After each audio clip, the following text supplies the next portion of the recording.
पे सब लगा देता है, दांव सब लगा देता है। एक दफा परम धन की उसे याद आ जाए, कि उसे यह समझ में आ जाए कि धन मेरे भीतर है, बाहर नहीं, तो फिर वैसे जितनी सुविधा से भीतर जा सकता है उतनी सुविधा से कौन जाएगा। ऐसी ही बात शूद्र की भी है। 100 में 99 मौके पर तो शूद्र बस ऐसे ही इधर उधर छोटा मोटा काम करके जिंदगी समाप्त कर लेगा, खा पी लेगा, बस ओढ़ना बिछोना हो जाए, घर पे छप्पर हो जाए, खाना पीना हो जाए, फिर उसकी ज्यादा फिक्र नहीं। साधारणता, खाओ पियो मौज करो, न कोई जिंदगी में पाना है कुछ, न कहीं जाना है कुछ, जीवन में कोई अर्थ की तलाश नहीं। ऐसे समाप्त हो जाएंगे 100 में 99। लेकिन अगर ठीक दिशा लग जाए तो 100 में 1 लाओत्सु बन सकता है। वो 100 में 1 जो है, जो अगर इस बात को समझ ले कि जीवन में सच में ही कोई आकांक्षा नहीं, कुछ भी पाना नहीं, परम विश्राम में बैठ जाए, तो शूद्र जितनी आसानी से परम विश्राम में बैठ सकता है उतना कोई नहीं बैठ सकता। क्षत्रिय के भीतर कुछ ना कुछ चलता ही रहता, ब्राह्मण के सिर में कुछ ना कुछ चलता रहता, बनिए के हृदय में सुगबुगी लगी रहती कि धन धन पद प्रतिष्ठा यहां भी मिले, वहां भी मिले, परलोक में भी मिले, वो इंतजाम ही करता रहता है। शूद्र को एक लाभ है, उसको बहुत फिक्र नहीं, न धन की, न पद की, न शक्ति की, न ज्ञान की।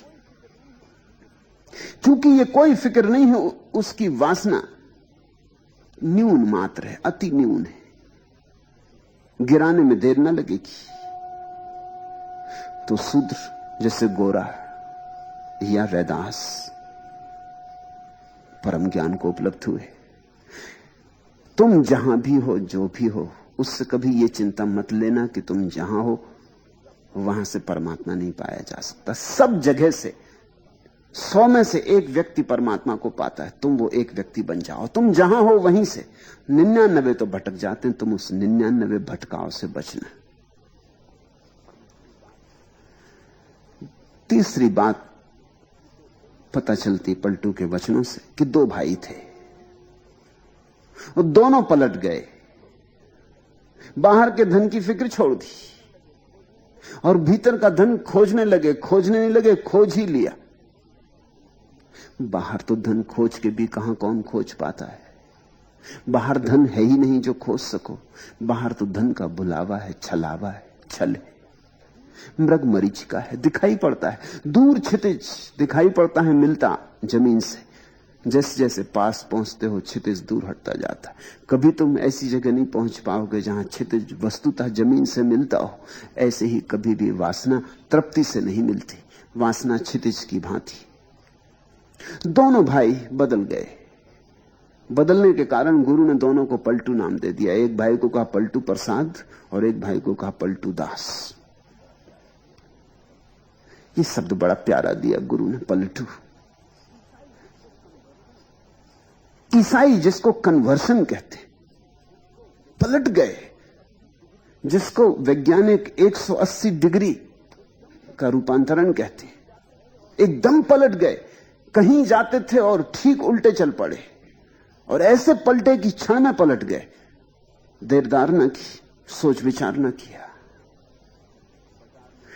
कहां बाजार में गादी लगा के बैठे थे और कहां सूक्ष्म में गादी लगा दी। कहां तौलते थे, अनाज तौलते होंगे, साग सब्जी तौलते होंगे, कुछ तौलते होंगे, और कहां सत्य शब्द की धेरी से तौलने लगे, और कहां साधारण चीजें बेचते रहे होंगे और तुरिया बेचने लगे, समाधि बेचने लगे। ऐसा रूपांतरण था कि गुरु ने कहा कि तुम बिल्कुल ही पलट गए। ऐसा मुश्किल से होता है। यह क्रांति थी। पलटू नाम का अर्थ हुआ क्रांति। एक बड़ी अपूर्व क्रांति हुई। यह नाम भी बड़ा प्यारा है। असली नाम का तो कुछ पता नहीं है। असली नाम यानी मां बाप ने जो दिया था उस नाम का तो कुछ पता नहीं। गुरु ने जो नाम दिया था वो ये था, और गुरु ने खूब प्यारा नाम दिया, बड़ा सांकेतिक नाम दिया।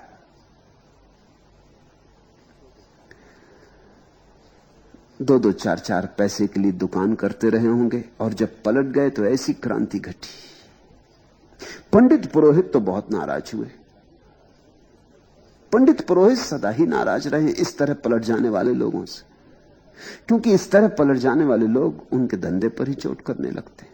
अब जो तुरिया बेचता हो बाजार में, समाधि बेचने लगे, वो पंडित पुरोहित तो उससे परेशान हो जाएंगे। उनके पास तो समाधि का धन नहीं है बेचने को।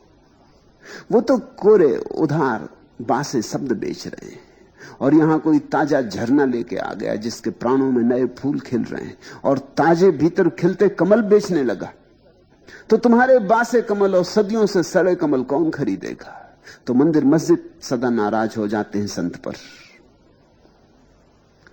पंडित पुरोहित तो बहुत नाराज थे, लेकिन जिनके पास आंखें थी उनकी भीड़ आने लगी। दूर दूर प्रांतों से लोग आने लगे। कहा है पलटू ने, लैले भेंट अमीर नाम का तेज विराजा। लैले भेंट अमीर नाम का तेज विराजा, सबको रगरे नाक आई के परजा राजा। पलटू ने कहा, यह भी खूब हुआ।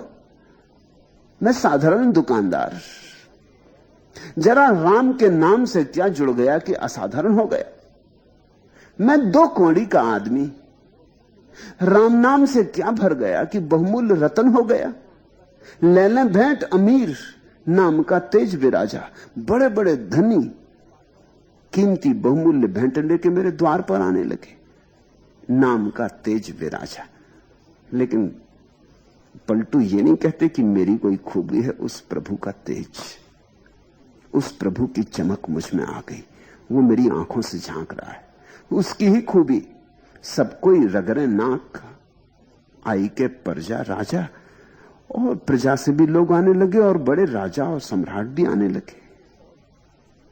बिन लश्कर बिन फौज मुल्क में फिरी दुहाई। ना कोई फौज फांटा है अपने पास, पलटू कहते, ना अपने पास कोई और उपाय है। बिन लश्कर बिन फौज मुल्क में फिरी दुहाई।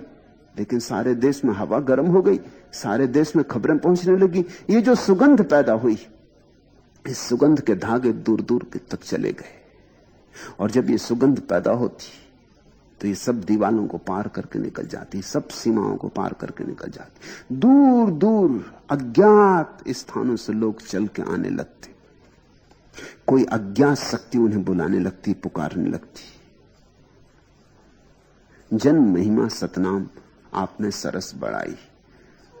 तो पलटू कहते हैं, खूब रही ये बात। जन महिमा सतनाम, देखो ये सतनाम की महिमा। पलटू जैसा गरीब बनिया राम का मोदी हो गया। सत्य नाम के लिए से पलटू भया गंभीर। हाथ जोड़ी आगे मिले लैले भेंट अमीर। जिनके दर्शन होने मुश्किल थे, जिनके द्वार पे पलटू जाते तो द्वार न खुलते, सत्य नाम के लिए से पलटू भया गंभीर। और ऐसी गहराई आ गई पलटू में सिर्फ सत्य नाम के लेने से, ठीक ठीक स्मरण कर लेने से। प्रभु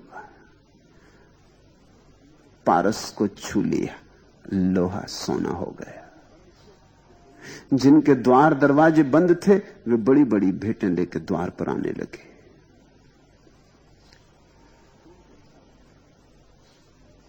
उनके भाई